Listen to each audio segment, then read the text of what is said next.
دیسان گلی کردم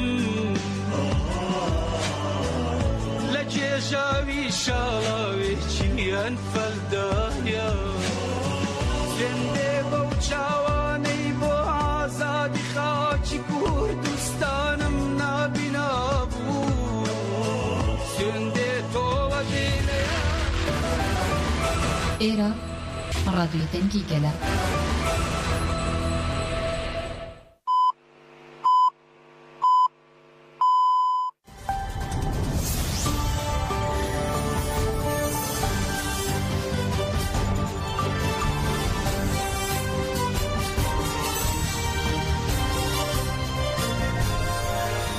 سڵاوتان لەبێ پارێزەرانی ڕێبەر عەبدوڵڵا ئۆجەلان کە ماوەی زیاتر لە 33 مانگە ناتوانرێ هیچ زانیارێک لەو بارەی وەربگیرێ داواکارێکی نوێیان پێشکەش کردو هەرێک لە ڕێزان ساریجا ڕازێ ئیسروک مەزلوم دینج فاق ئوزگور ئەرۆڵ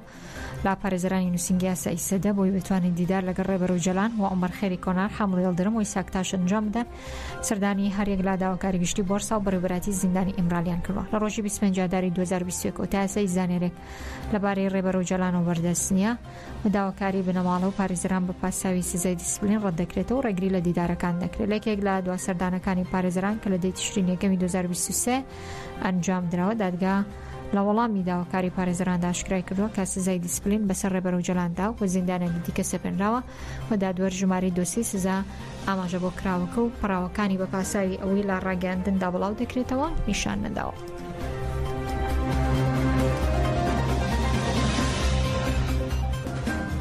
مانگرتنی زیندانیان بۆ ئازادی ئۆجەلان لە 58مین ڕۆژدا بەردەوامە لە درێژەی کار و چالاکیەکان بۆ ئازادی ژەسی ڕێبەر ئۆجەلان مانگرتنی زیندانیانی سیاسی لە تورکیا و باکووری کوردستان لە 58مین ڕۆژدا بەردەوامە و زیندانیانی سیاسی لە زیندانەکانی باکووری کوردستان و تورکیا لە چوارچێوە هەڵمەتی ئازادی بۆ ڕێبەر ئۆجەلان چارەسەری سیاسی بۆ پرسی کورد مانگرتنیان لە خواردن دەست پێ کردووە بۆ چالاکیەکە لە ڕۆژی 58میندا بەردەوام مانگرتن لە خواردن لە 27 تشرینی دووەم وەک بەشێک لە هەڵمەتی ئازادی بۆ ڕێبەر ئۆجەلان چارەسەری سیاسی بۆ پرسی کورد دەست پێ کردووە و ئابڕێرێت تاوەکو 15 شوباتی 2024ش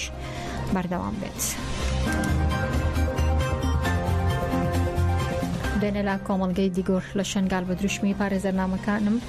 لەکوێ بن من لەوێم کتێبەکانی ڕێبەر ئۆجەلان خوێنرایەوە هەڵسەنگاندنیان بۆ کرا لە سەرانسەری شنگال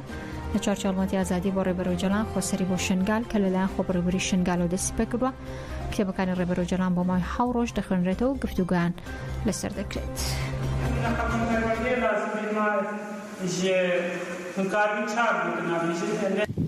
ڕاستی رو دەرزا سەرۆکاتی دەست پێکرد مجلسەی مەیدوگرێ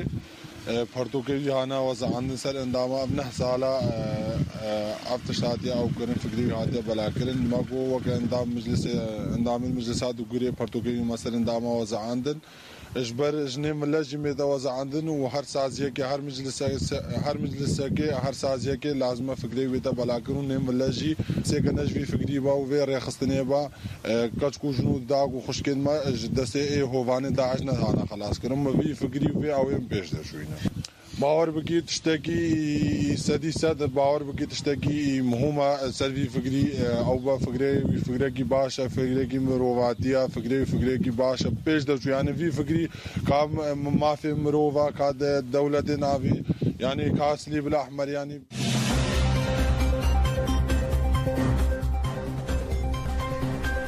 ڕێپێوانی درێژ مەودای 25 ڕۆژ بۆ ئازادی ڕێبەر عەبدوڵڵا ئۆجەلان لە پاریسی پایتەختی فەڕەنسا بەڕێوەچاو سەرۆکی کەجەکەش هێدەنگی نێونەتەوەی بەتایبەتی بەدەنگی کۆمیتێ بڕەنگاربوونی شکنجە شەرمەزار دەکات چالاکوانان بە جلەی سووریان پۆشە و کە وێنە ڕێبەر ئۆجەلان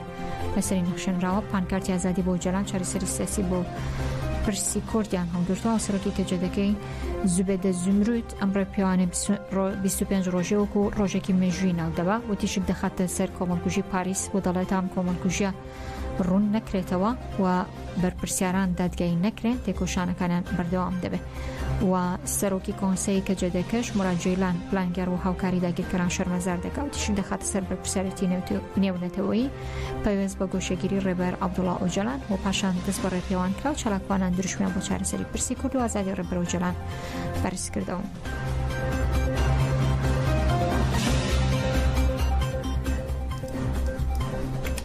هەمن مامان ڕۆژتابەوان لە لێدوانێکدا بۆ ڕادیۆی دەنگی گەل باز لەو هێرشە دەکا کە ئەمڕۆ لە سلێمانی پارتی دیموکراتی کوردستان کردیانە سەری لە کاتی بەشداریکردنی لە خۆپیشاندان دژێرشەکان هێران بۆ سەر هەولێر.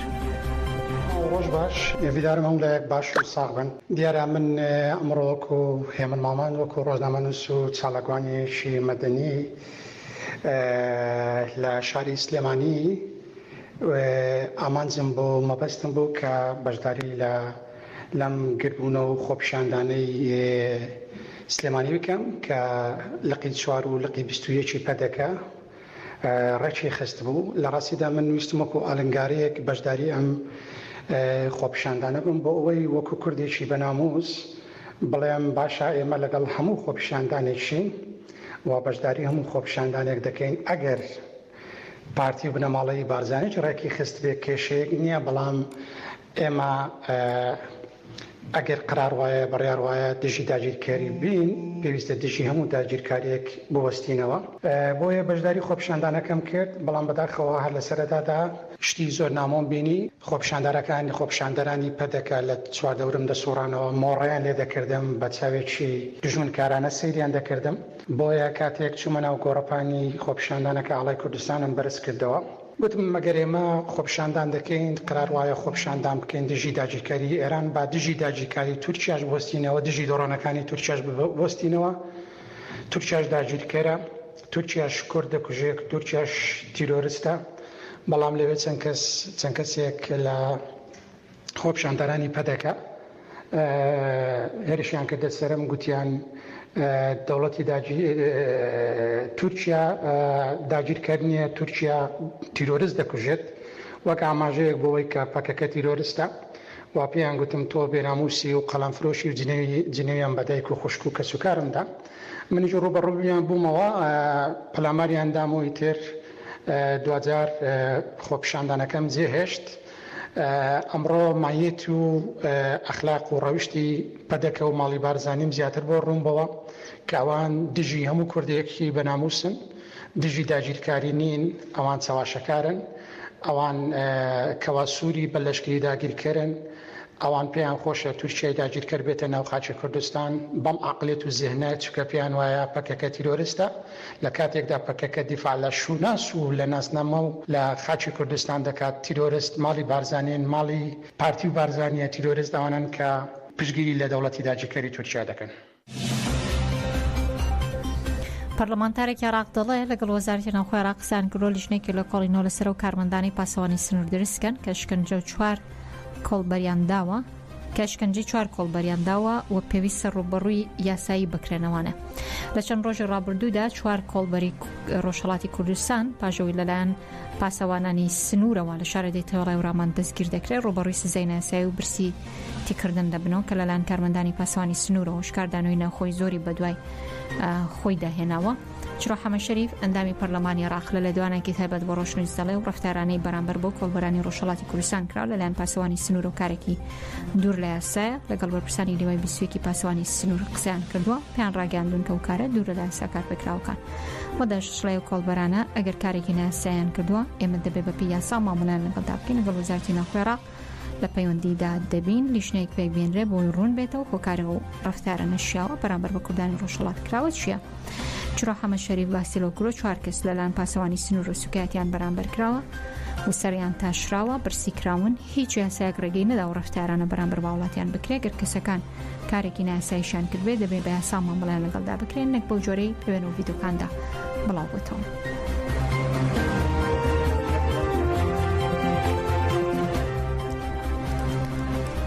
مامۆستایانی شارەدەی تەختەق لە سنووری شارۆچکەی کۆیە سەر بە پارێزگای هەولێر بەمبەستی داواکردنی مافەکانیان بەردەوام لە خۆپیشاندان وەکو خۆشیان دەڵێن تا سەرجەم داواکارەکانیان جێبەجێ نەکراوە بەردەوام دەبن لە بایکۆتکردنی هۆڵەکانی خوێندن. شتێکی ڕوون و ئاشکرایە کە لە هەر کوێیەک ستەم و نادادی هەبوو لە هەر کوێیەک مرۆڤ مافەکانی بەدەست نەهات وە شکۆی مرۆڤ ڕێز لە گیراو نەبوو ئەوە بایکۆت و یاخیبوون دەبێت ئەرکێکی ئەخلاقی مرۆڤەکان. ئێمەش لێرە لە ڕوانگەی و بەرپرسیارەتیەوە کە مامۆستایان کە دەبێت هۆشیارترین چینی کۆمەلگا بن ئەمڕۆ بڕیارمادا کە بۆ ڕەتکردنەوەی ئەو دەبیانەی کە بەسەر مامۆستایانە دەسەپێندرێکە دەبێت دەوام بکرێت دەبێوا بکرێت لە کاتێکا کە تۆ هیچ مافێکت بە من نەداوە هیچ داواکاریەکت بە من جێبەجێ نەکردووە کە چی وشەی دەبێت بەرامبەر بەکاردێنی و چۆن دەڵێ فشار بەرامبەرەکەی ئەمڕۆ پیشانماندا کە مامۆستایان لە ژێر فشاری هیچ کەسێکە بایکۆتیان نەکردو تا لە ژێر فشارە بیشکێنن و هیواداریشم من ڕووی دەبم زیاتر لە حیزبەکانی ئەم سنوورەیە چونکە ئێمە بەرکەوتەمان لەگەڵ ئەوانە هەیە وەرن پاڵپشت بن وەرن مێژوویەکی جوان بۆ خۆتان تۆمار بکەن پاڵپشتی ڕۆڵەکانی خۆتان بن ئێمە کە بڕیارمان داوە کە مامۆستاونەوەی پێگەێنەرینەوەی دوا ڕۆژ بین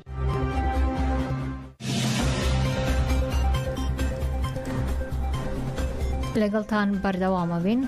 خۆپیشاندەرێکی دیکەی سەرهەڵدانی ژنجیان ئازادی لە سێدارەدرا یەکێکی دیکە لە دەست بە سەرکردنی سەرهەڵدانی ژنجیان ئازادی لێران لە سێدارەدرا بەم پێشتایسە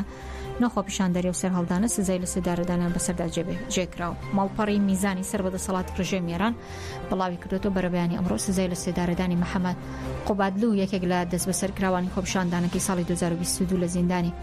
قزل حیساری کەرەچ بەجێکراوە ڕاشگەاندووە قوبادلو بە تۆمەتی ئەوەی بە ئۆتۆمبیل کاروانێکی پۆلیسی کوشتووە 5 پۆلیسی دیکە بەریندار بوون و سزای لە سێدارەدانی بەسەردا سەپێنراوە سزاکەش لە دیوانی باڵا پشتڕاستکراوەوە ئەمیر ڕئیسیان پارێزەری محەممەد قوبادلو دەڵێ لە سێدارەدانی وەکیلەکەیان ناساییە بۆ پێی لەو قڕانگەدا مافی تەڵچوونەوە هەبووە بەوتەی بنەماڵەکە و بە پشتبەسن بە راپۆرتێکی پزیشکی محەممەد قوبادلو نەخۆشی دەرونی هەبووە ماوەیەکیش لەژێر چارەسەری دەرونی دابووە بەڵام دادگا هەموو بەڵگانی پشتگوێ خستووە و سزای لە سێدارەدانی بەسەردا سەپاندووە ڕۆژی دووشەمە 22 کانونی دۆم پارێزەر و بنەماڵی قوبادلو لە ئەگەری جێبەجێکردنی سزاکەی ئاگادارکراونێت و بە دوایەوە چالاکوانان و ڕێکخراوەکانی داکۆکی کار لە مافەکانی مرۆڤ هەوڵەکانان شۆر کردوێتەوە بۆ ڕێگریکردن لە بەجێبەجێکردنی ئەو سزایە هەرشاد بن